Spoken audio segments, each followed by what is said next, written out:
My hat!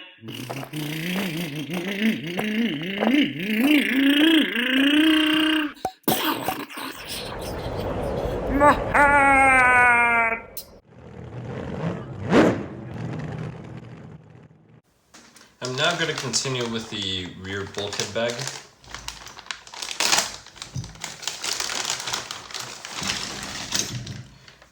Alright, now the rear assembly, some of the things are going to be similar to the front. The main thing, just line up things, separate them out. Alright, those are the guards. I'll place the guards there. And the first things, let's see, we'll put the links over here, these here. We have the shafts. We'll do something very similar where I put these over here.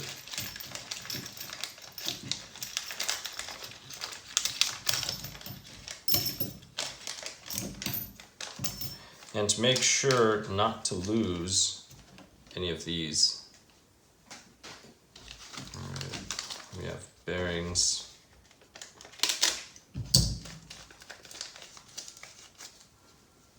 Place the bearings over here on this other side.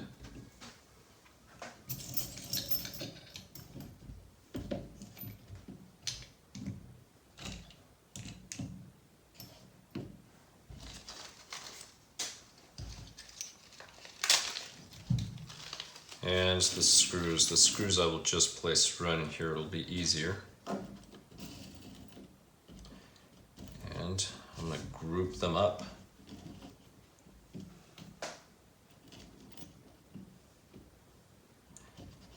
Alright, let's group them up by size.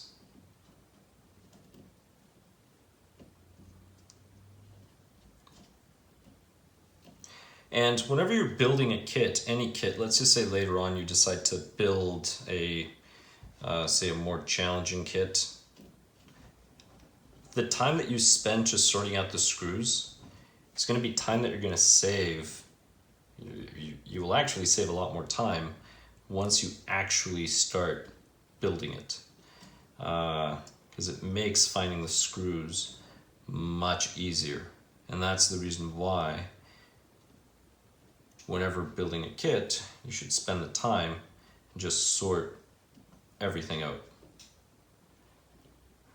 There, and we have that one. We have the washers, perfect, fabulous. There we go. And that's good enough. Great, and it's a very similar process to the front. You're gonna grab the bottom bulkhead. So we're gonna grab this. And then the case, differential case, it's the one with the hole here with an output hole. And those two holes line up with these two holes in here. And this should slide inside there. So that's all the way to the back. And these holes seem to be lined up. So it's 3mm and it's 3mm by 10, and they are countersunk screws. So you're looking at these small countersunk screws right here. So these are the 10mm. I'll just put this on the driver, it'll make it easier.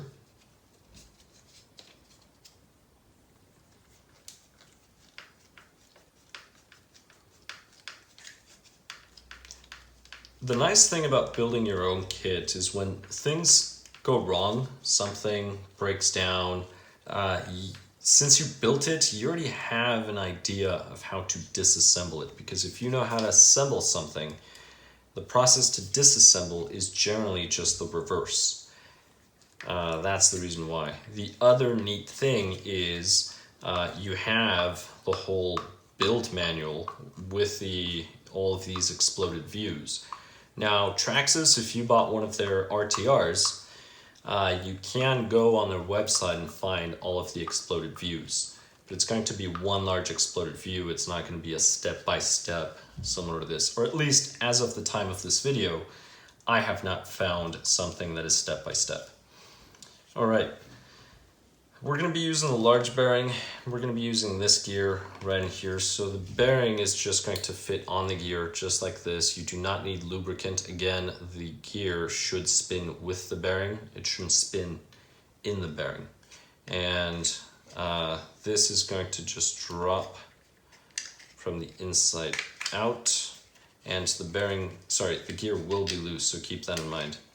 Now, we can go ahead and grease it here, or once you grease this, it'll grease everything, which is actually what I'm going to be doing. Something looks wrong.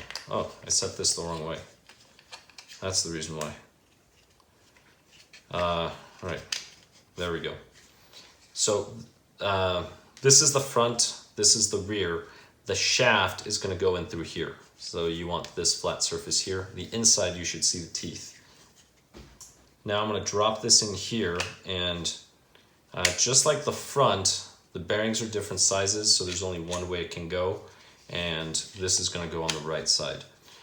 So now that this is in, I'm going to go ahead and grease this up. And you don't have to grease it there, you can remove it and just apply grease here. And just do that. And that is all you need as far as grease. There. Then you can just spin it to make sure that everything is even. And that is it. Now, one quick little note, grease tends to go inward, so apply the grease on the outside of the teeth, and it'll just drive it in. Great. So at this point, again, similar thing, grab the other side. So this is the outer part of the case, that will go there. We have the shock tower. Now the shock tower, these are gonna go on the inside. So that is the difference. On the front, they go on the outside here, they go on the inside. Think about it this way. These things are always pointing forward, both the front and the rear. That's the way they will work. Now at this point we need 12mm screws here on the top and then 15mm screws on the bottom. So if you look at these, the 15 should be, let's see, these are the 15. So the 15 are going to be these, which means that the 12 will be these. Absolutely, so these are the 12. So the 12 will go on top and the 15 will go on bottom. And again, on the top, if you accidentally use screws that are longer, they're just gonna come out, and then you can notice that, back it out, and then put the correct size screw in. But on the bottom, you do not want to put a longer screw. If you put a longer screw, it will punch a hole through the case. So that's something to keep in mind. All right, so that is tight. That screw fell out, not a big deal. I'm tightening up the top two anyway. All right, here we go.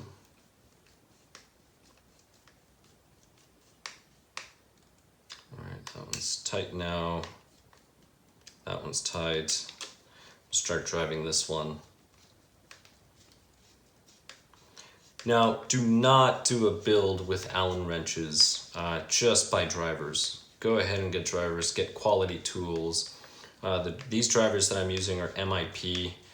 I have lost track of how many kits I've built with them, and they are still good.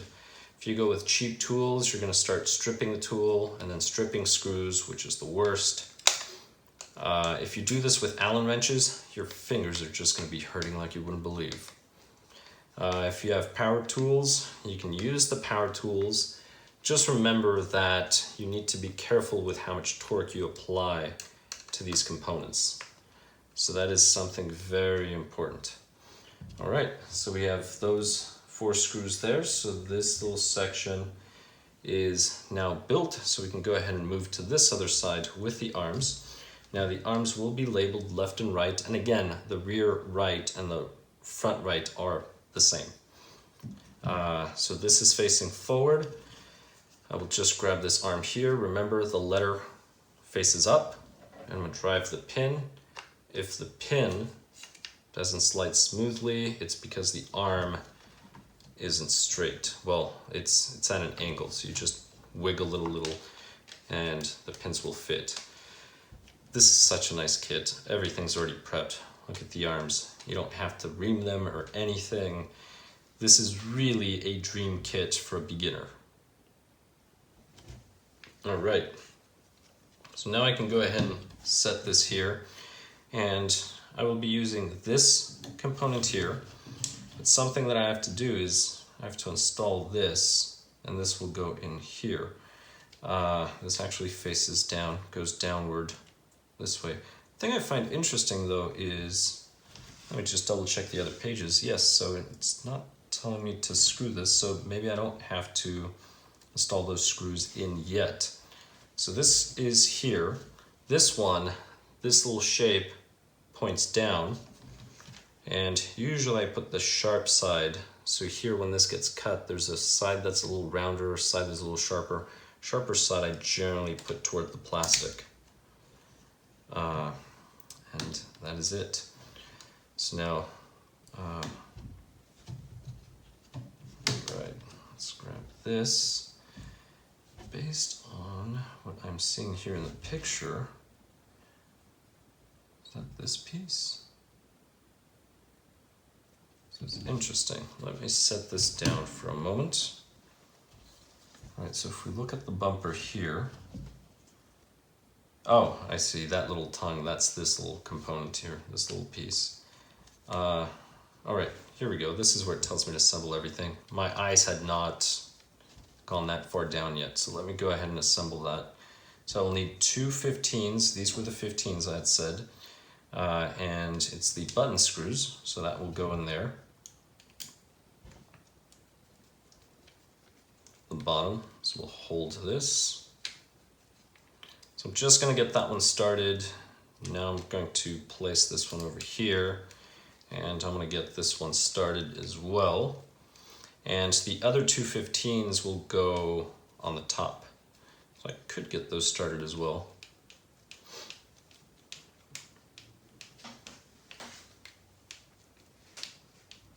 Here we go. And here's the next one.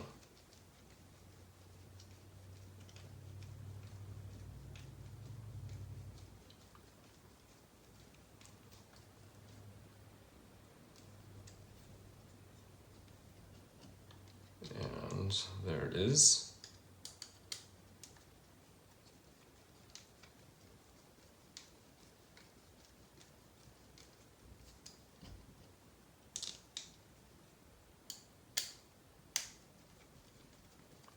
And here's the other one.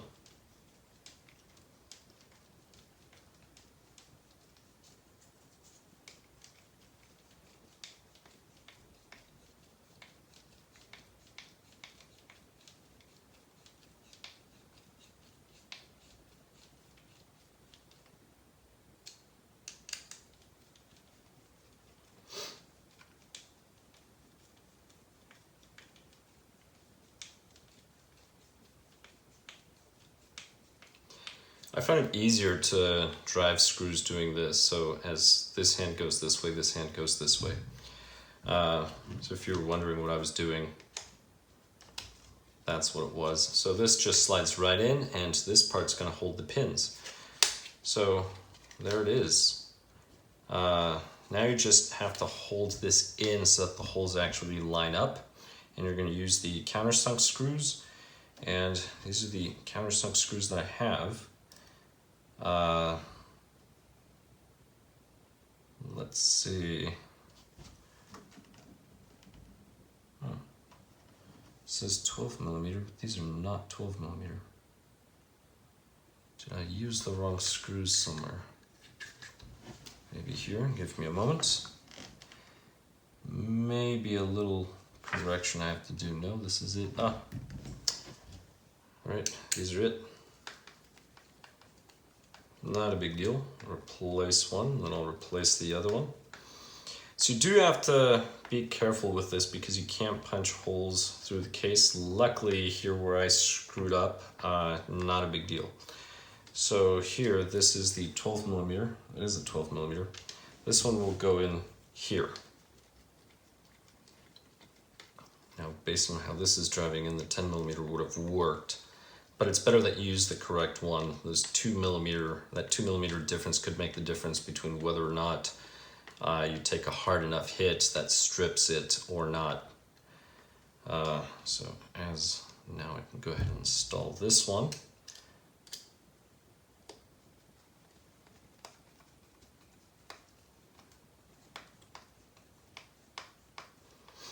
When stuff like this happens, I'm not justifying my mistake.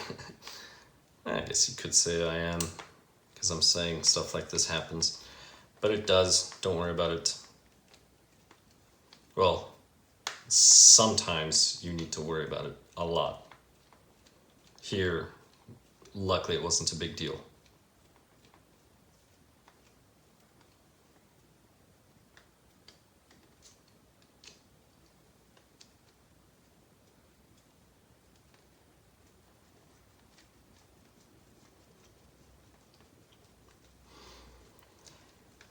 Alright.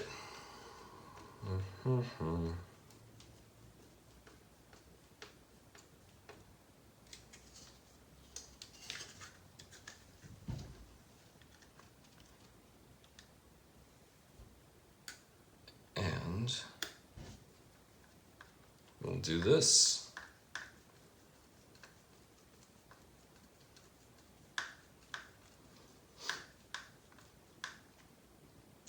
Right in here. All right. So now these two screws down here, those for the bumper, those are good to go. So now we have to look for that one, 20 millimeter. It's going to be one of these long ones. I place it right in there. That's the 20. So it's one of those button screws that'll go in here. And this one actually goes through that aluminum brace in the rear. And I'm not sure why one goes through the rear but not the front. I have no idea. That's something that I wonder.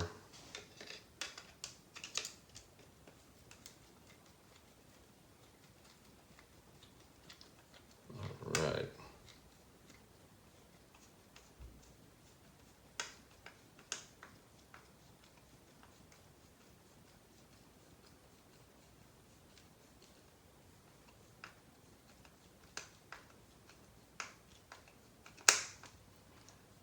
Right through there.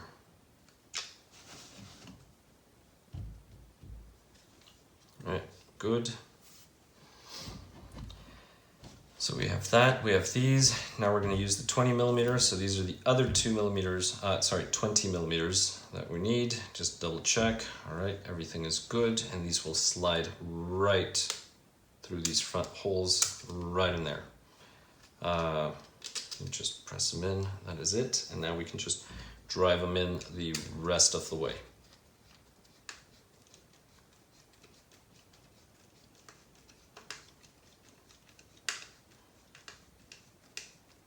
I really like how smooth it is to build this kit. The instruction manual is great. So far I'm liking that the links are all pre-assembled. They were assembled to the correct length, so it was good. Now on the Slash, the kit is actually more expensive than the one that's already built, but I think it is still worth it because then you can just build your own, learn your vehicle. Keep in mind that it does cost money to put all the parts in bags, separate them. That's why the difference. But here we go. So this has been assembled. Please subscribe if you have not already. Comment below if you wish, and I will catch you on the next one. What? Oh, my hair! My tongue! My rod!